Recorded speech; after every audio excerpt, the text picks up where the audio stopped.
Welcome back, you guys. I'm Tassie, and this is my Shaman Memoirs channel. So, as promised, you guys, in this video, we're going to be talking about the continuation of how I may have discovered I was pretty good at cursing people, and amongst other things. And then I'm also going to give you guys a ghostly update. Okay, so really briefly, before I forget, the ghostly update. Over the weekend, I had somebody come over to my house. Now, this individual happens to have something on them, which they are very well aware. I've already told them.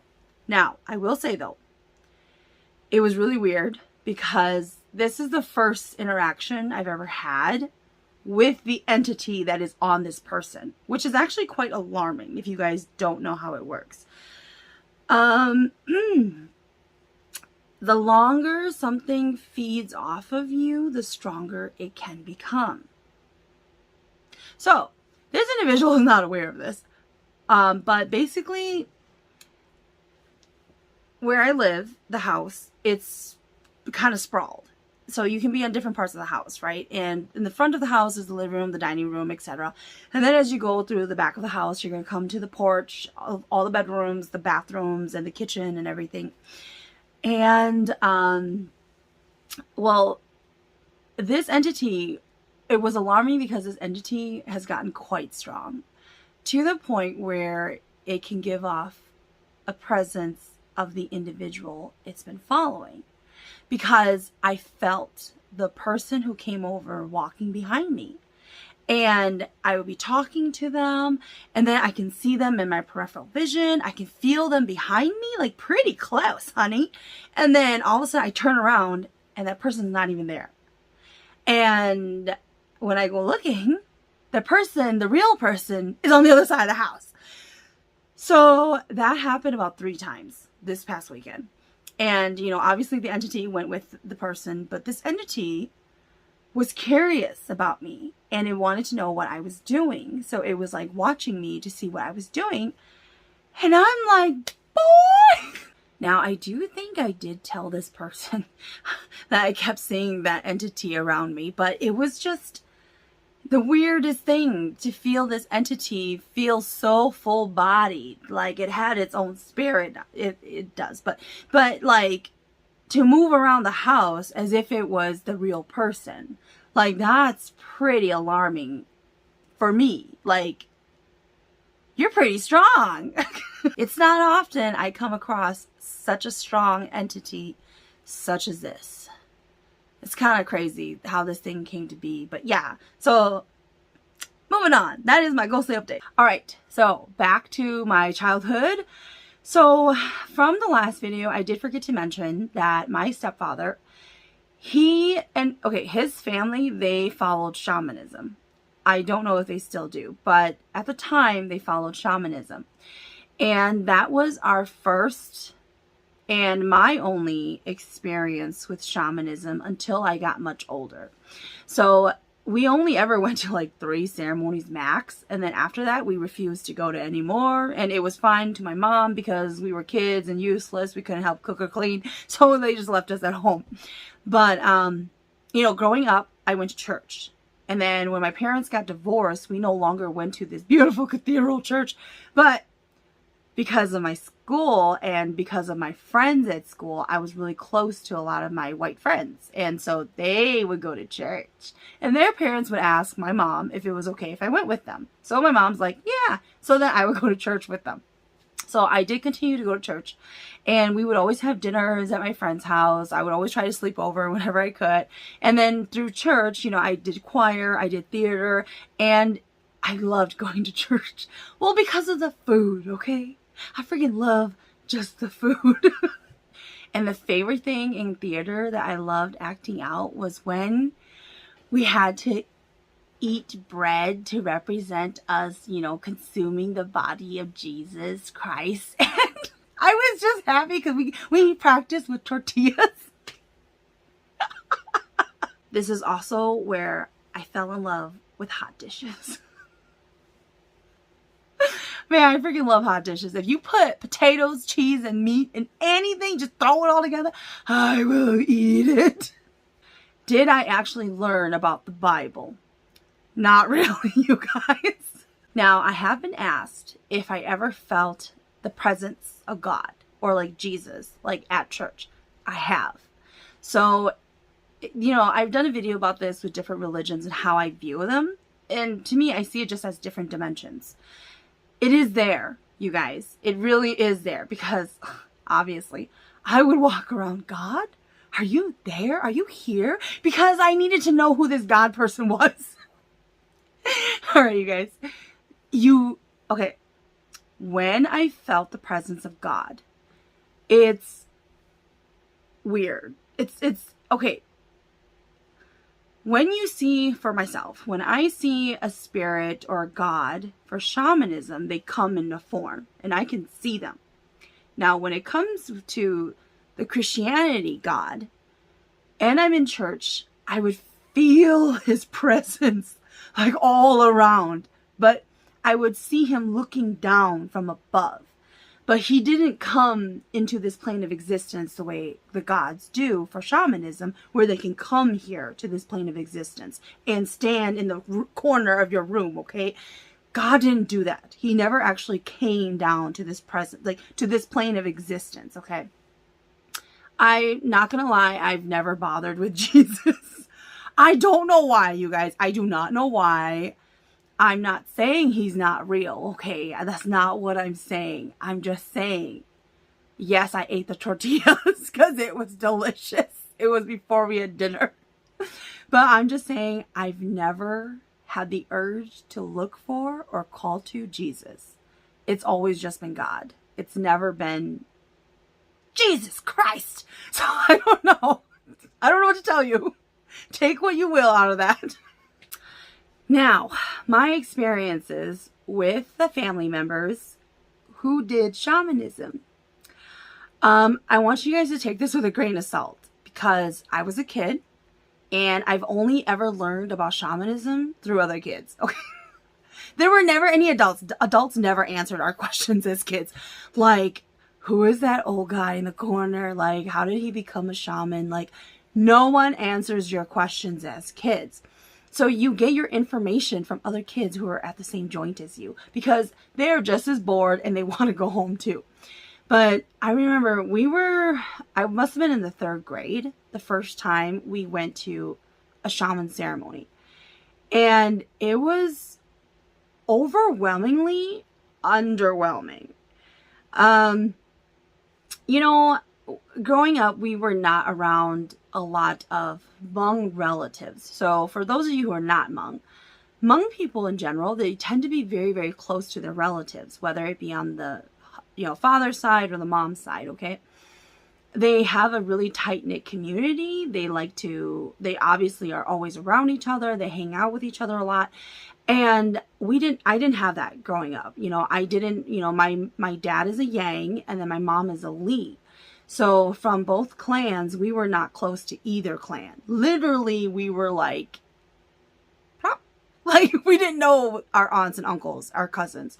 We would sometimes, very far and few in between, ever see our cousins. And so I know my Lee cousins more than my Yangs, but I was such a young kid when my parents got a divorce. And we would see our father off and on, here and there. But we didn't know these kids. I didn't grow up with any of them. And so, our Lee side, I was only ever around them until we left to Minnesota. And after that, I do not recall seeing them. Which is really weird because I have younger siblings than me and they actually know them better than I ever did. So I don't really know. And I will be honest, okay, I wasn't that nice to my cousins. Okay, we were kids, okay?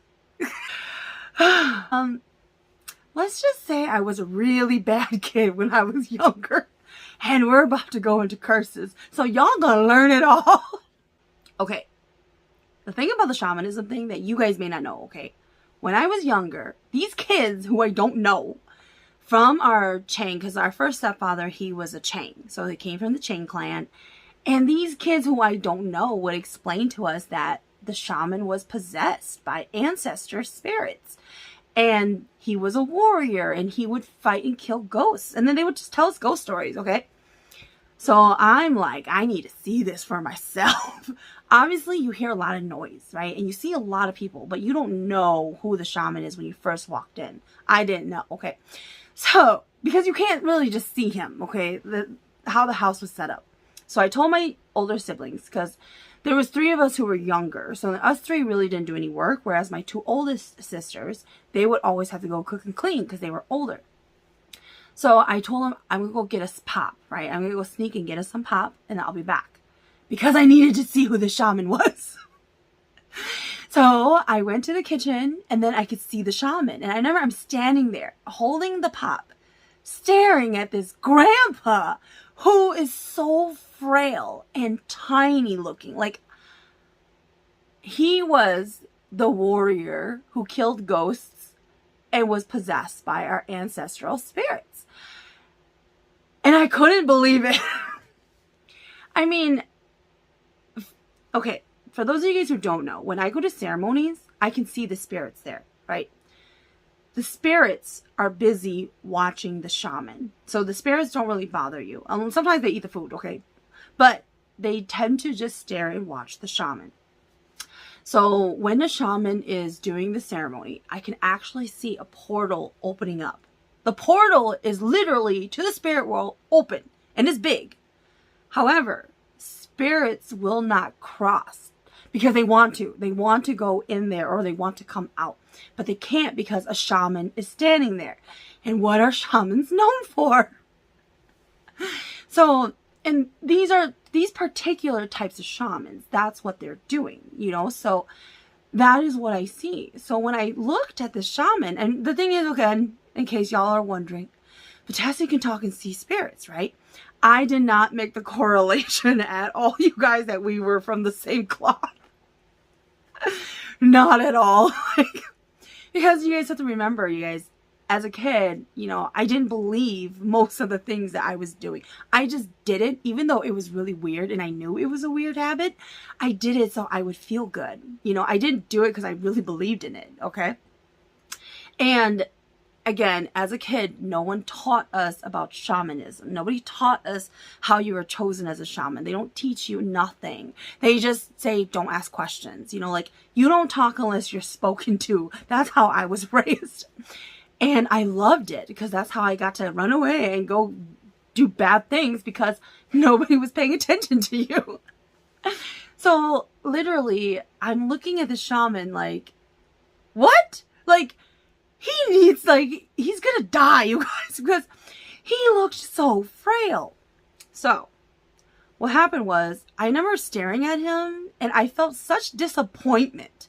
Like, I was expecting a hero, like, and he did not look like a hero. He, in my child mind, that was not a hero. I watched a lot of Disney movies, okay?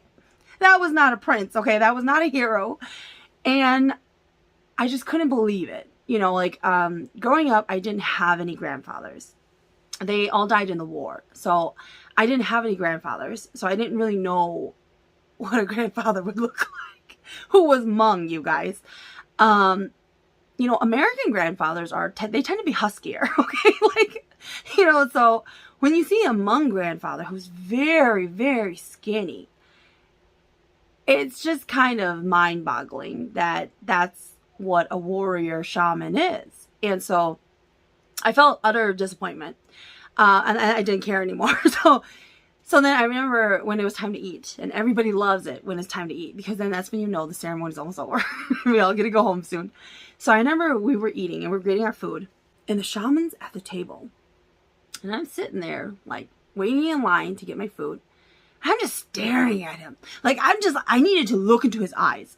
And I still do this, you guys. It's kind of a weird habit. When something makes no sense in my mind, like a person, like maybe their life choices, I need to look them in the eye. Because I can't believe the things that I'm being told. I must look them in the eye for everything to fall into place in my mind. And then I'm like, okay, I get it. You know, but I just stood there with my plate and just staring.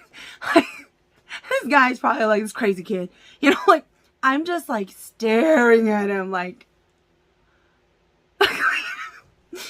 But then we didn't go to many ceremonies, and whenever we did, we would just hang out with the kids and they would just tell us ghost stories.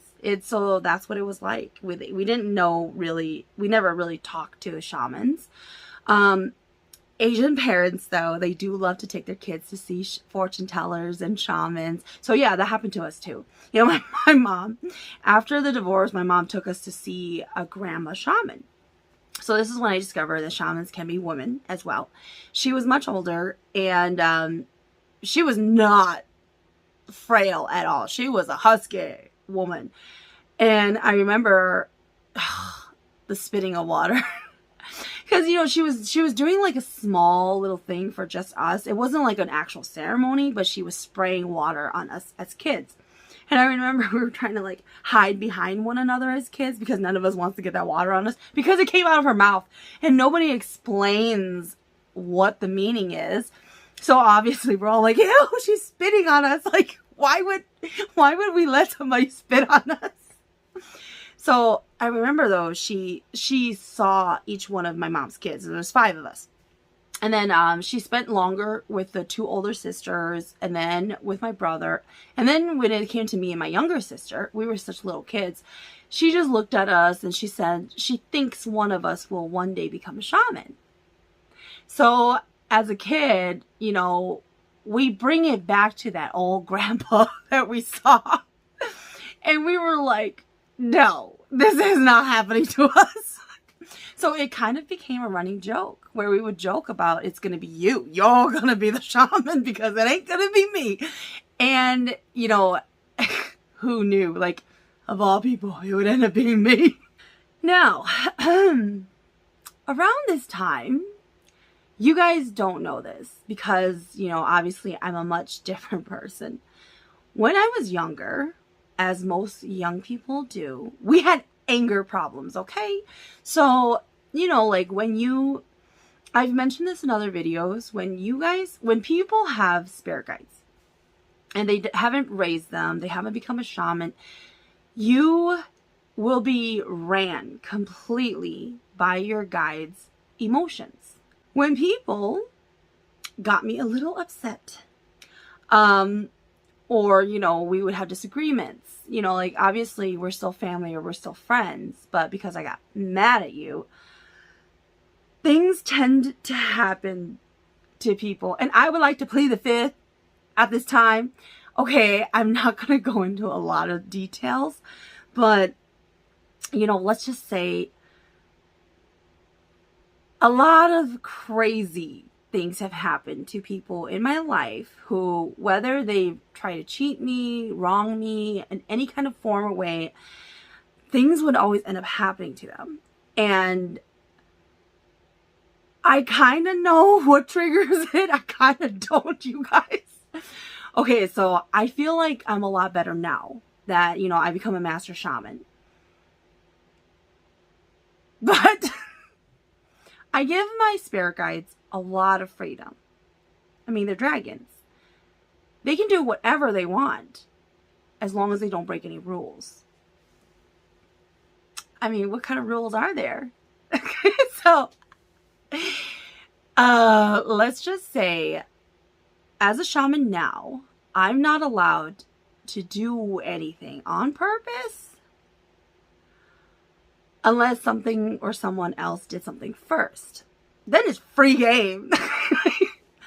However, sometimes, you know, those who have dragon guides,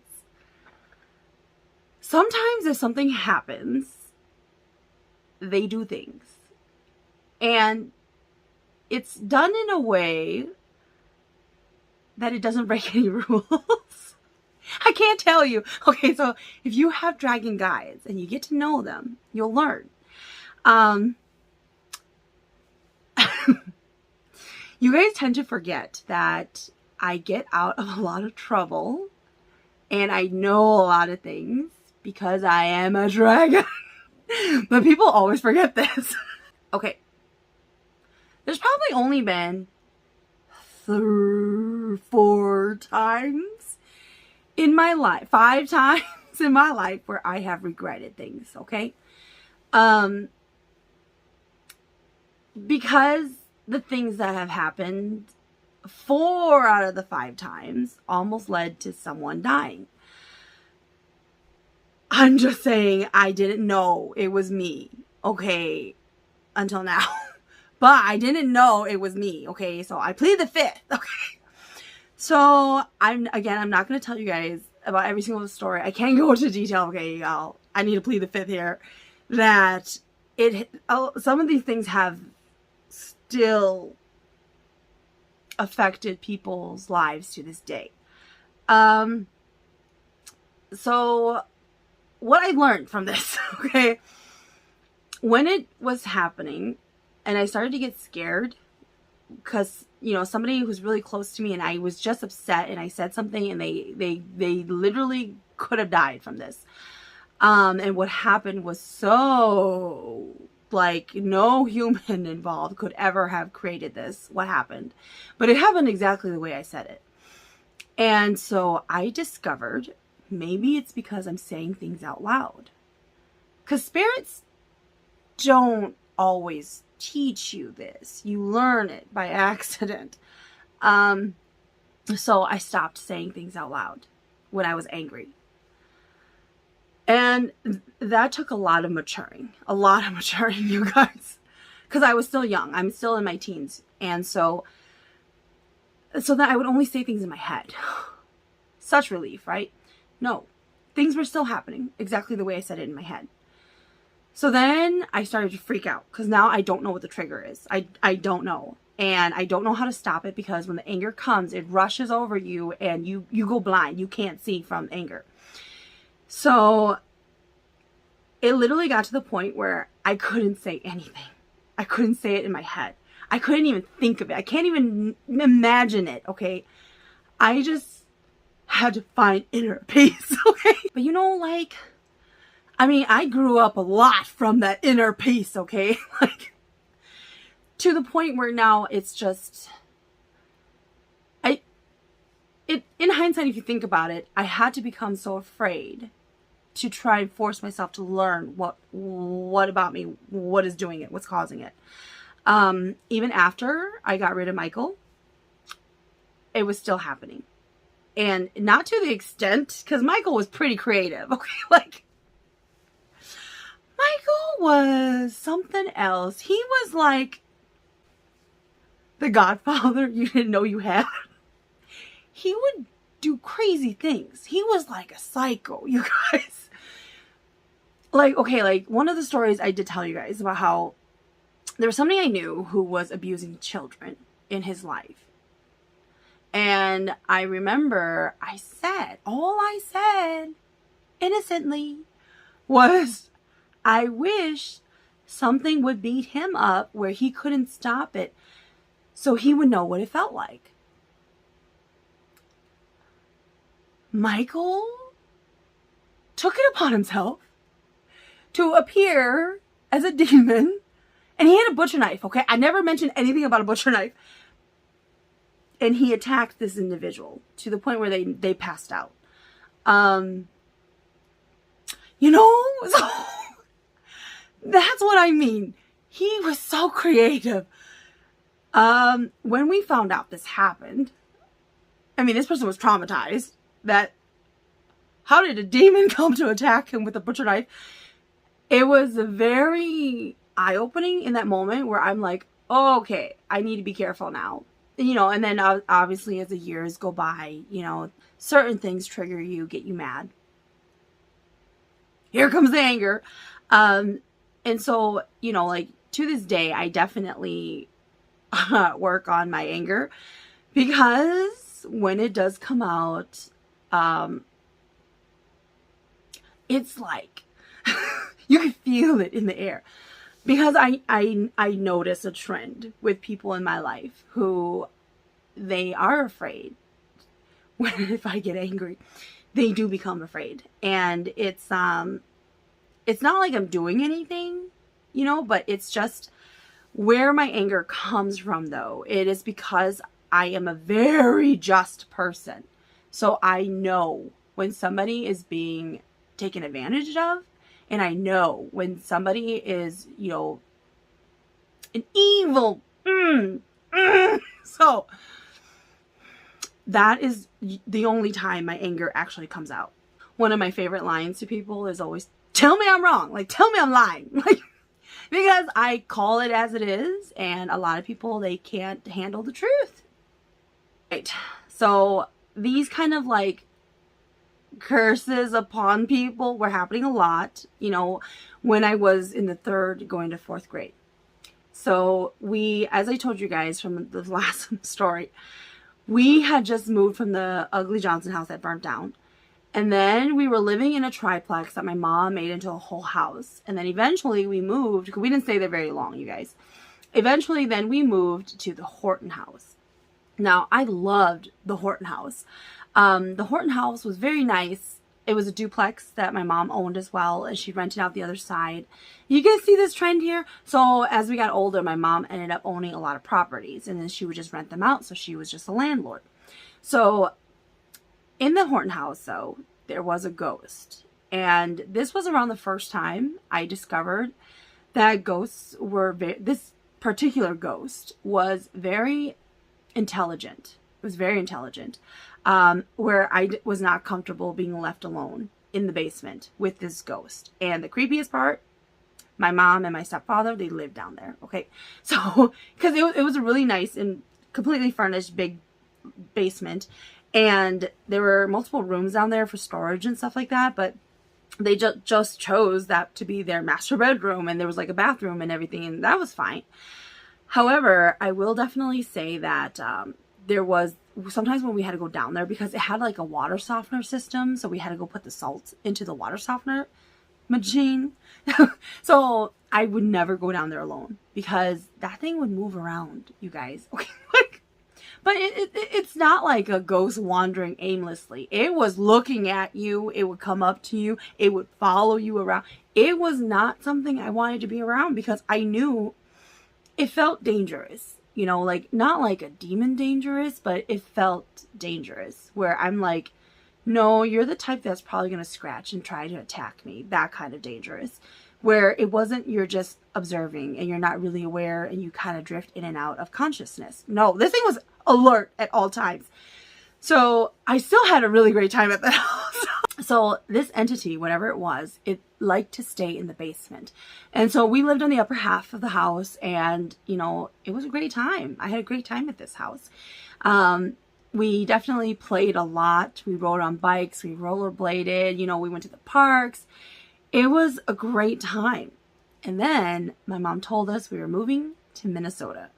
We were like, what? Like, because my mom kept doing trips around this time to St. Paul. And y'all gonna think I'm really stupid, but when I was younger, 3rd grade here, I didn't know where St. Paul was. So I remember during geography class of Wisconsin, I would look through all, like, I would take a ruler, you guys, over and over the whole state of Wisconsin looking for St. Paul. Only to find out it was in another state, because we hadn't learned about states yet until we learned about Minnesota. So my mom announced that we were moving to St. Paul, and it happens pretty fast. Whenever my mom says we're going to move, we tend to move within the week, you guys. I mean, we were like kids. Like, what do you need to do? Like, you don't need to quit your job. You're literally just going to go with your mom to another state. All right. So when I was in the 4th grade, this was our last year in Wisconsin, there was a Hmong boy who came to our school. Like, we didn't have any other Hmong kids besides one other guy, okay? And he didn't really count. But he was, like, cool. Like, you guys. Again, I'm in the 4th grade. This was my idea of cool. He was, like, the best-looking guy in school. And I remember I was like, I didn't, you know, like, you had boyfriends who were literally just guys that was your friend, right? You called each other your boyfriend, your girlfriend, y'all hung out, okay? But this was the first time where I was actually realizing what attraction was. It was such a mistake. But anyways, so, I mean, I remember he came to our school, and obviously we're in a small town. We never get kids, and he was Hmong, and everybody was talking about him. And I remember I was thinking to myself when I saw him, like, he was like, if y'all saw it now, y'all be like, Nusuk. Like, just him. But he was like the bad boy. He was kicked out of his old school, basically what happened, and he came to ours. And I mean, he came from a side of town that had a lot of Hmong kids, but we didn't live in that area, so we didn't know any of them. And so he was moved over here, and his parents actually bought a house near the school too. So he got moved over here. And I remember he was like known as the bad boy or the bad kid at our school. And I remember I was like, he's really good looking. Like, must be what attraction is. But, you know, obviously we were still kids. And then one day, I swear to God, I think I had like a boyfriend at the time. But this guy, he went and told the other Hmong kid who was in my class that he was attracted to me. And before this happened, I remember thinking to myself, like, I was like discovering what love was. Okay, yeah, that's right, in the 4th grade. And I was like, I couldn't stop thinking about this kid. And I remember I kept thinking about him, and I was like, wishing it. This is what I mean, y'all. Y'all need to be careful. Because I was like, wouldn't it be amazing if we dated and I was his girlfriend? Well, soon after that, literally, like within the month, okay, a lot of kids started talking about it, that he was attracted to me, that he wanted to get my name and number, and he wanted us to date, right? Like, I don't really know what dating is still yet. You know, we're just friends and we just hang out. So, you know, the thing is, this is how stupid the relationship was, okay? Like, we never talked. He didn't really talk, like, ever. Like, but I thought he was so good looking. That was the only attraction that we had, was that we were just attracted to one another. But this fool never talked. Like, I don't even know. I could probably count on one hand how many things he's ever said to me. Because in hindsight, I guess I didn't realize he was probably really nervous and he didn't really know what to say to me. Because, you know, I'm pretty much how I am now, you guys. Kind of all over the place, in your face, asks you a bunch of questions and talks to you about, well, what do you like to do and what kind of sports are you into? And he probably didn't know how to answer any of that as a kid. I remember I told somebody else that I would agree to go out with him. And then he came up to me one day, like after school, we would play hopscotch at the schoolyard.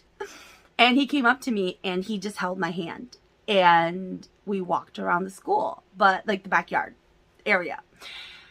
But he never actually talked to me, you guys. Okay, like, I don't even know if he knew how to say my name. So, that year that we're dating, because he never talked to me, I remember we were moving. All right, so this is us. We're going to be moving. And we were probably dating for like 2 months, probably 2 months. He never talked to me because he was a grade older than me. I forgot to tell you guys this. He was a grade older than me, so we didn't have any classes together. We didn't really see each other at lunchtime. Passing in the hallway, that was it. And then he would smile at me a little bit, like a smirk, because gangster boys don't smile, showing their teeth. I don't know. But it was just this kind of awkward thing, you know, like everybody knew that this guy and Tassie were dating, but, right? And then I remember we were moving, and then he found out that we were moving. Like, I never told him because we don't hang out. Like, y'all are like, did you guys really date? Yeah. So this was like the era where we always drew on each other with pens, right? So I remember he drew my name on his arm. Yeah. He drew my name on his arm in pen, like a really big one. And then his cousin told me that I should reciprocate the love that he drew my name on his arm. So I had my brother draw his name on my arm. This is how stupid the relationship is. All right. You guys have to understand why I'm breaking this down, because it gets crazy, okay? So anyways, yeah, we really didn't hang out and see each other a whole lot. And if we did, it was just sometimes we would hold hands and we would just sometimes stand there, and it was awkward and it was weird because he didn't talk, y'all. And honestly, I don't know why it's never dawned on me. What if he couldn't talk? It's dawning on me. I don't think he knew English. I don't think he spoke English well. That's probably why he never talked to me, because I was always talking in English. Oh my God, I'm 34 years old and I finally discovered this. I don't know why, I just assumed that he could understand me, because his cousin would always talk for him. That's how weird it was. His cousin would show up after school, and his cousin was older than all of us. And because he was proud that his younger cousin got a girlfriend, and so he had to meet his girlfriend. But his cousin was the only one who ever spoke in English to me.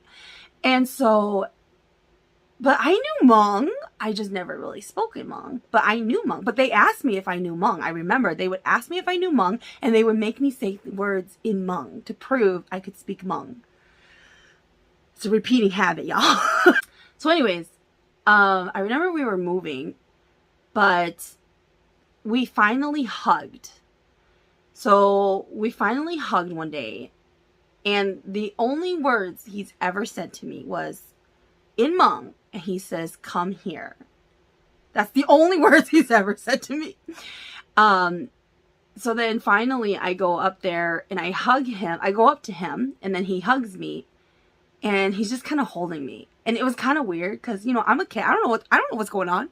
And he's just kind of holding me, and I'm just like, it's getting kind of warm, so then I just kind of push him away, and then I'm like, bye, and then I leave. So then finally we're moving. Because the thing is, we didn't talk on the phone. We were in the 4th and 5th grade, you guys. We didn't really talk on the phone. And so I remember his cousin found out that we were moving because he knew my older sisters who were much older, and they were in middle school, going to high school. So he found out that we were moving, and he runs home, I guess, and he tells this guy that I was seeing that we're moving, and he is livid. Okay, this guy who I was dating, he is super pissed that I'm moving and I didn't tell him. We don't hang out. The last time I heard about him, he was running from the police. That was the rumor at school, because he wasn't at school for a little bit. Okay. And so I trust me, guys, this is the most loserous guy I've ever dated. So then he, I don't know how he got away from the police. It's a small town, okay? They're all going to know who you are. But I remember I didn't even say goodbye to him, you guys. That's how crazy it was. I didn't even say goodbye to him. His cousin came to me, and his cousin was so mad at me. He was like, "How are you just gonna leave my boy like this?" And I'm like, bye.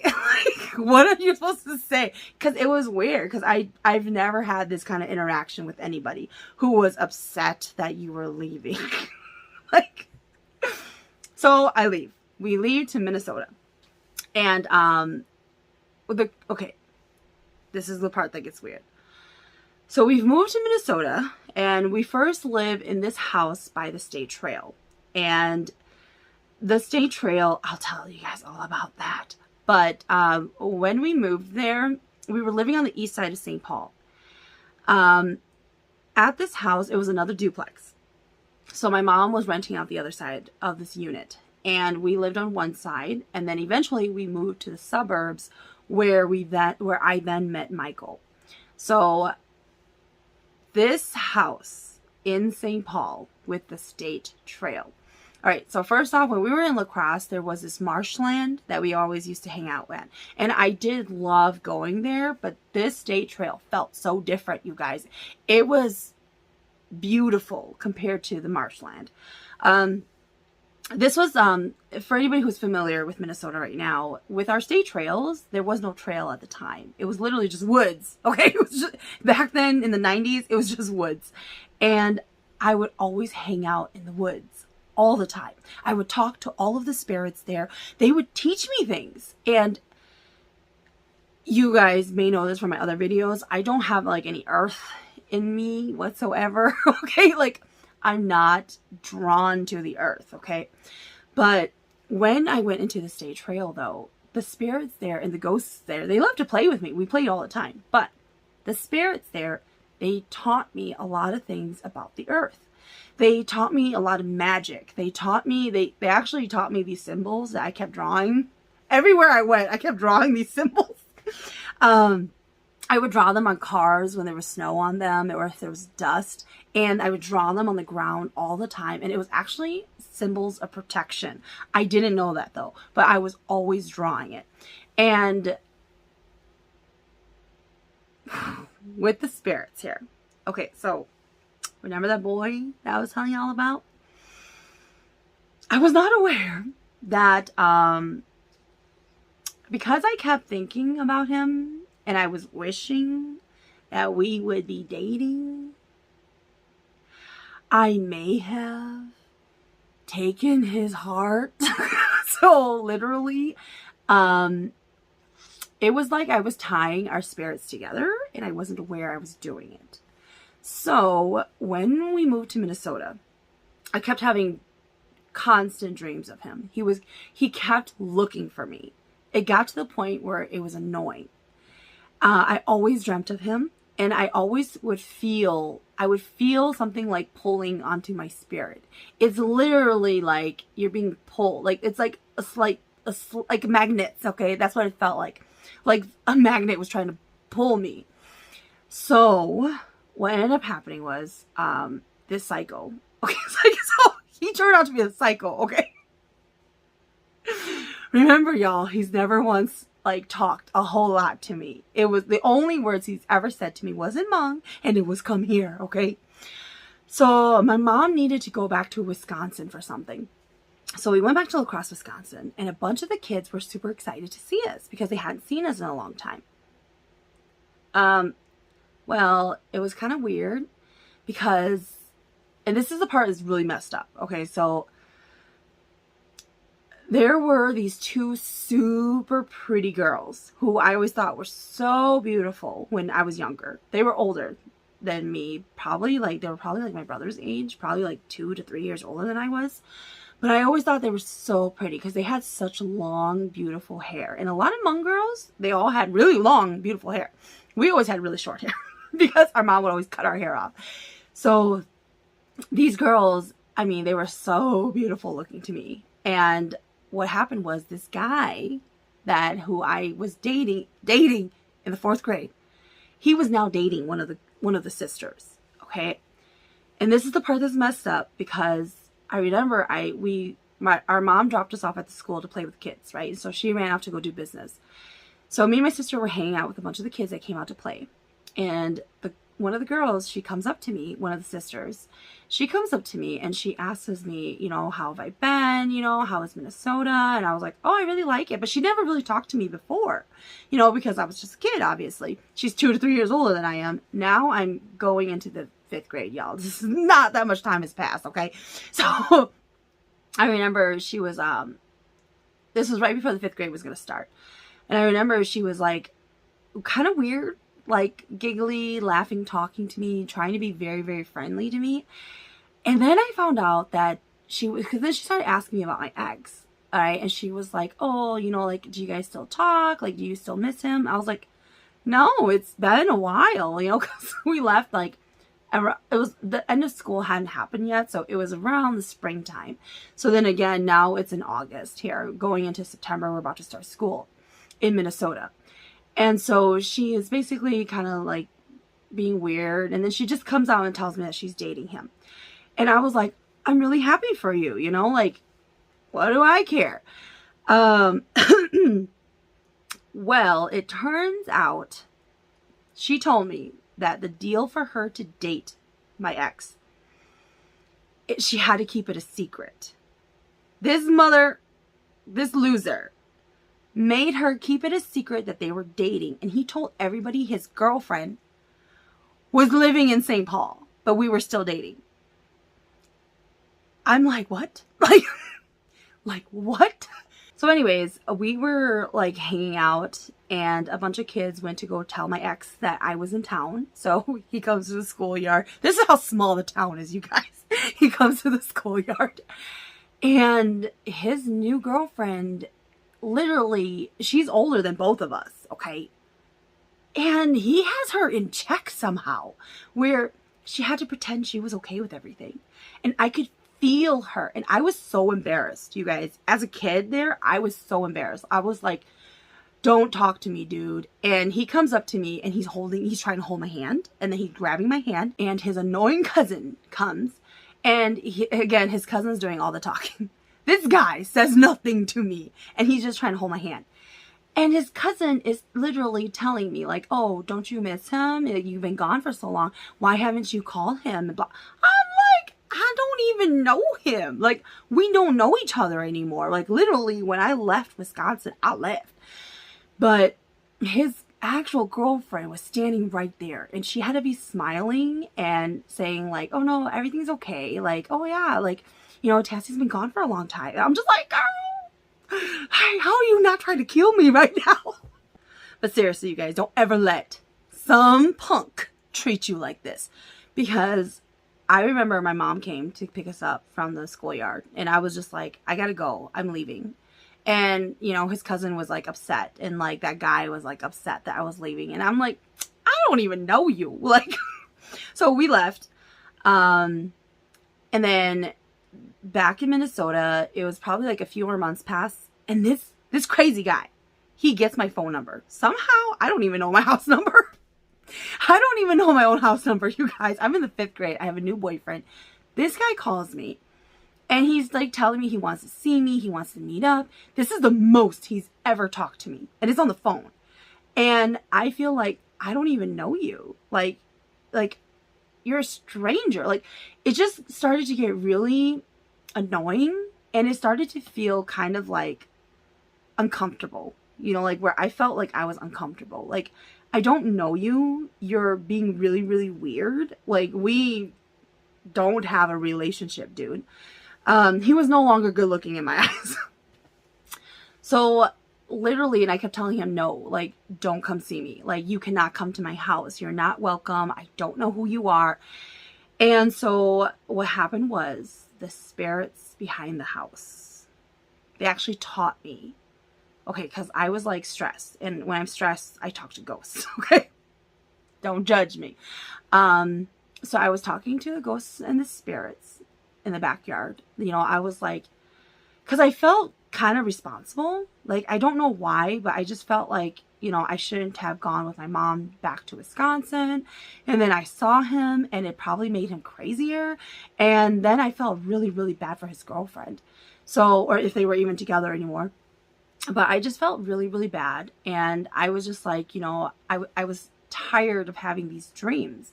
I didn't know why I kept having these dreams of him looking for me. I kept feeling like this tug of my spirit, and I didn't like it. So then the spirit in the back, in the state trail, taught me how to cut the tie that I had created. She actually told me, and she's a really, really old spirit. And honestly, I feel more like she's tied to the earth. Like, if you could dig a hole to the bottom of the earth, like, that's where I felt like the spirit was coming from. It was like Mother Nature, as close as you're going to get. So this spirit taught me to make a voodoo person. That's right. I made one. I made a stick figure. And I can tell you guys this because my spirit guides did not teach me this. This actually came from the spirit in the earth. I created a voodoo figure made out of stick that she gave me. She gave me wood. And then I broke it up and I made it into that guy. And I breathed life into it and I named him. And I focused on it. And then she had me tie a string onto my finger and tied it to that thing. And then literally I did some chants. And then I cut the string. And then I had to tie the string out there in the woods for 3 days. And ever since then, I have never dreamt of him again, of him looking for me. I don't feel that pull anymore. And so it definitely was a mind-opening experience for me that I definitely was not aware I was doing those kind of things, or that I was capable of doing those kind of things. And it's something that I don't do just because, you know, it leads me to always feel uncomfortable, especially when I'm over it. You know, like that was just me being a kid. You know, like you looked cool for a while. Now you're not. Now you just look crazy. Okay. Like, and it was just, you know, I was young. I was stupid. I definitely had no idea what I was doing. But now, you know, like moving from there, and I kind of wonder, did that traumatize me? Because everybody talks about the one who got away. I don't have one. I tend to always be running, like when it comes to dating, because I tend to find that kind of responsibility on somebody is a lot to put on one person, okay? So it does tend to make me feel uncomfortable, where I don't like feeling like I am, like this person was gonna die without me, okay? Like I don't like that feeling. So it is something where I definitely probably have PTSD from. This is Tassie's childhood love story. Now, during this time when I lived on the east side of St. Paul, I did get to meet a lot of Hmong people, and you guys have no idea. So my siblings and I, obviously, in La Crosse, it's kind of different because it's a small town. All the kids were always out. We play with each other. We don't even know who we are. We just play with each other, okay? But when you move to a city, we had no idea how big the Twin Cities was compared to La Crosse. We thought St. Paul was just another La Crosse, right? We had no idea just how large it was. So we didn't see kids out. We didn't see kids playing. And so we didn't know that there were Hmong people. You guys have no idea. We go to school and we all come back home. The first thing we tell each other is, oh my God, there's so many Hmong kids at our school. Because we have never gone to a school with so many, anybody else other than white people, you guys. So it was like, it was exciting because, you know, I felt like, you know, like, oh, we're gonna have all these crazy friends. We're gonna meet all these people. And then we moved to the suburbs. So then we ended up moving to the suburbs. And then that's when I came across Michael. And I'm not going to go too much into that because I've already done a whole long video about Michael and kind of growing up in that house and what it was like. You know, like, but a lot of people still ask me questions about Michael, and he is still alive, very much so. He is the strongest to this day. He is the strongest and most powerful demon I have ever come across on this plane of existence. He is still looking for me. Now, had I not accepted my calling of becoming a shaman, he would have stayed with me for the rest of my life, just protecting me. Totally. And, you know, when I think back on it, you know, it's probably because of Stockholm Syndrome. I don't have a whole lot of bad to say about him, other than I was very well aware he was crazy. He was crazy. But, you know, when I talk to my guides about, like, my time with Michael, it's kind of like a teaching moment where I felt like my guides are telling me that, he was meant to be in my life to protect me during the time that he was with me, because he was with me for 10 years. And he taught me a lot to prepare for accepting my stronger guides who actually do kill ghosts and demons.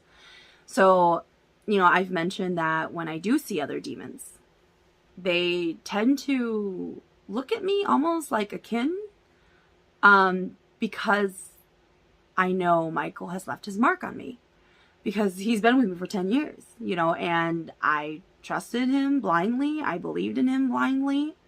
He taught me a lot of magic. He taught me a lot about people and a lot of bad stuff. He definitely has.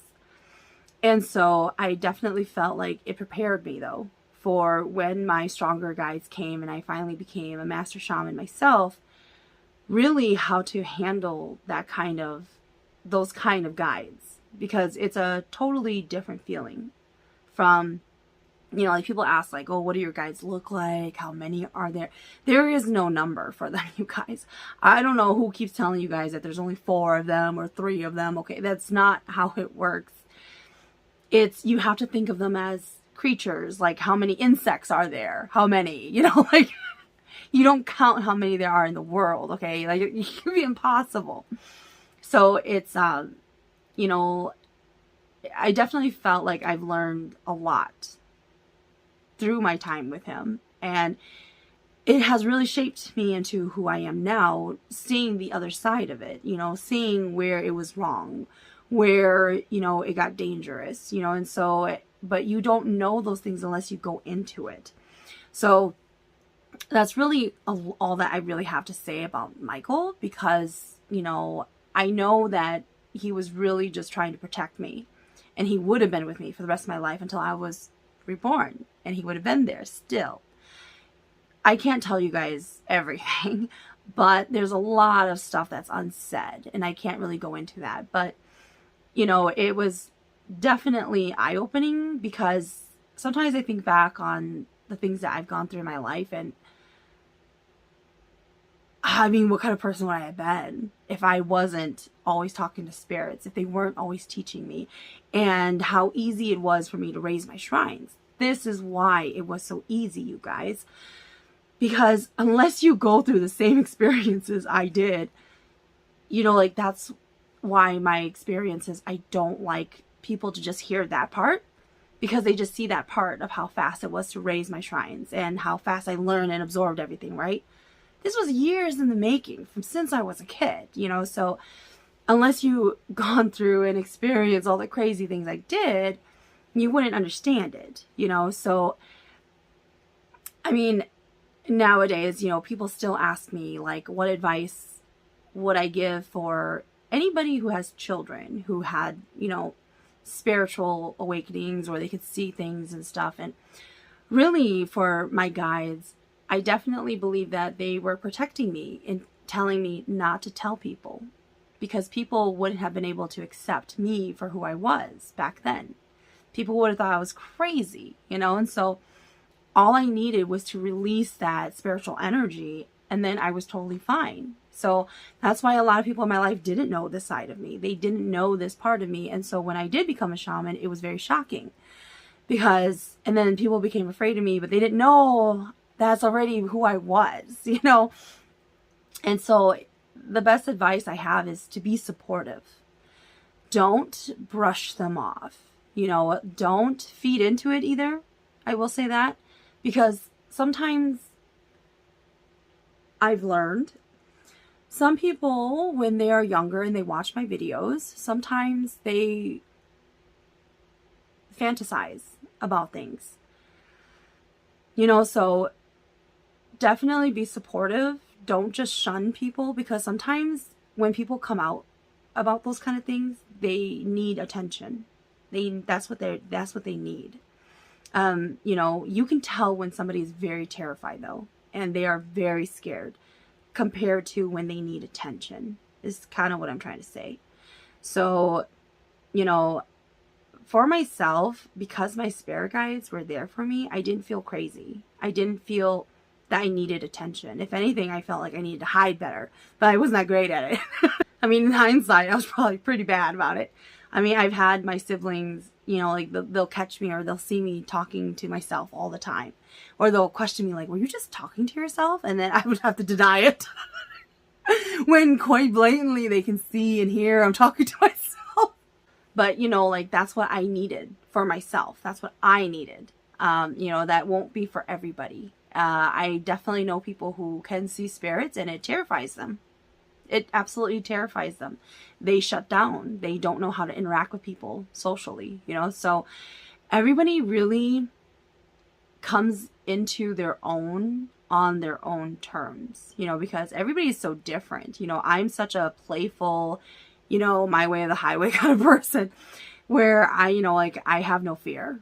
Whereas for a lot of people, they do. They realize that they're probably going crazy. I mean, when I found out I was supposed to be a shaman, I thought I had a tumor. I thought I was going to die. So, you know, like, but talking and seeing spirits was nothing. But the thought of becoming one, it was like I thought I was gonna die. That's what yep, that's exactly what I thought. I thought I was gonna die, and another spirit was gonna possess me for the rest of my life. So that, you know, because I had no knowledge of what it was like going into it, becoming one, the teachings, nothing. Even though I never made the connection, that I still at times don't make the connection, you guys.